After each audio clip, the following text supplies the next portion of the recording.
Assalamualaikum warahmatullahi wabarakatuh. Saya Najim Nur Arvin dengan NIM 1212311.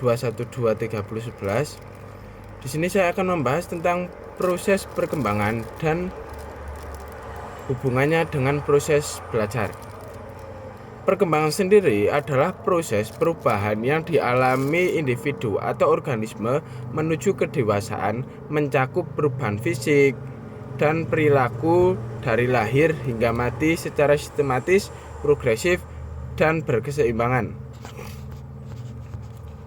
Nah, proses perkembangan secara umum, seluruh proses perkembangan individu sampai menjadi dirinya sendiri, person, berlangsung dalam 3 tahap. Yang pertama adalah tahap konsepsi, yaitu tahap bertemunya sel sperma pada laki-laki dan ovum pada perempuan, sehingga bentuk individu baru yang secara unik terjadi perubahan dalam rangka menjalani tugas reproduksi. Tahap kedua adalah kelahiran, yaitu lahirnya bayi dari rahim ibu ke dunia. Dan yang tahap terakhir adalah tahap proses perkembangan individu menjadi seorang pribadi yang khas. Kemudian proses perkembangan siswa. Proses perkembangan siswa ialah tahap-tahap perubahan yang dialami seseorang atau siswa, baik jasmani maupun spiritual, yang meliputi perkembangan motor, yakni proses perkembangan yang progresif dan berhubungan dengan perolehan aneka ragam keterampilan fisik anak atau motor skill. Yang kedua adalah perkembangan kognitif, yakni perkembangan fungsi intelektual atau proses perkembangan kemampuan atau kecerdasan otak anak. Dan yang terakhir adalah perkembangan sosial dan moral, yaitu proses perkembangan mental yang berhubungan dengan perubahan cara anak dalam berkomunikasi dengan objek atau orang lain, baik sebagai individu maupun sebagai kelompok. Nah, perkembangan psikofisik siswa. Perkembangan psikofisik adalah perkembangan jiwa dan raga yang saling berkaitan dan memengaruhi aktivitas belajar siswa. Perkembangan psikofisik siswa memiliki keterkaitan langsung dengan perkembangan aktivitas belajar peserta didik. Nah, di sini perkembangannya adalah faktor motorik siswa, yaitu proses perkembangan yang progresif dan berkaitan dengan perolehan aneka ragam keterampilan melalui fisik anak, melibatkan otot-otot serta gerakan-gerakan.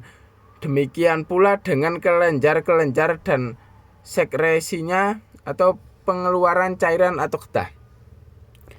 Kemudian adalah faktor kognitif siswa, yaitu proses perkembangan berpikir intelektual atau kecerdasan seseorang.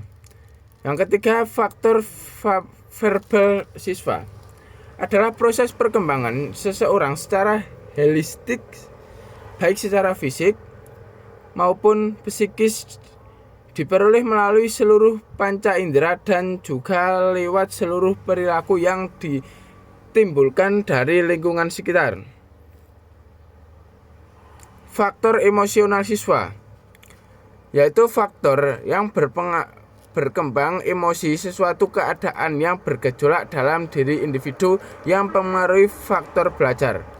Dan yang terakhir adalah faktor religi, agama siswa, yaitu faktor perkembangan yang berkaitan dengan tata nilai, etika, akhlak atau moral seseorang. Nah, di sini arti penting perkembangan kognitif bagi proses belajar siswa. Perkembangan kognitif itu sangat penting dalam proses pembelajaran peserta didik. Dengan mempertimbangkan keberhasilan pengembangan ranah kognitif dapat memberikan dampak positif terhadap perkembangan afektif dan psikomotor. Oleh karena itu, sangat penting bagi pendidik untuk bekerja pada kemampuan kognitif siswa serta mengembangkan keterampilan dasar untuk pembelajaran aktif yang pada akhirnya mendorong perkembangan dalam domain psikologis lainnya pada siswa. Nah, kognitif atau pemikiran adalah istilah yang digunakan oleh ahli psikologi untuk menjelaskan semua aktivitas mental yang berhubungan dengan persepsi, pikiran, ingatan, dan pengolahan informasi yang memungkinkan seseorang memperoleh pengetahuan, memecahkan masalah, dan merancang masa depan, atau semua proses psikologis yang berkaitan dengan individu mempelajari, memperhatikan, mengamati, membayangkan, memperkirakan, menilai, dan memikirkan lingkungan. Nah, mungkin cukup itu presentasi dari saya. Saya akhiri. Wassalamualaikum warahmatullahi wabarakatuh.